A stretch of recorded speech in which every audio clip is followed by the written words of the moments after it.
saka, protesta akcija tas ir viens, ko mēs varam darīt, bet izskatās, ka viņiem tas maz interesē. Tas ir, ko bērnus jau mēs badā nemērdēsim, lai pievērstu viņu uzmanību vairāk. Protams, ja bērnam no tā jācieš. Bet, tā viņu attieksme vienkārši, domāju, tas tā tīri loģiski, ka cilvēks pats saprot, kas ir bērnam vajadzīgs un kādas tās vecāki. Neviens jau neprasa, teiksim, priekš sevīm, lai es varētu sev nopirkt mašīnu vai kaut ko, man jau vajag tīri tam bērnam. Un ja to viņa nevar un žēl, tad ļoti skumji, ka viņiem tāda attieksme. To vien tik spriež kā kaut ko vēl apgriezt, kam vēl, varbūt tad vispār bērnam nedodam neko.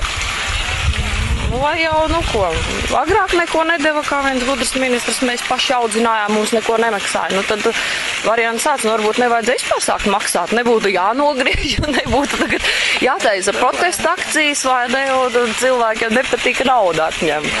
Tāpēc, skumji, ka mums valdībai tā vienalga.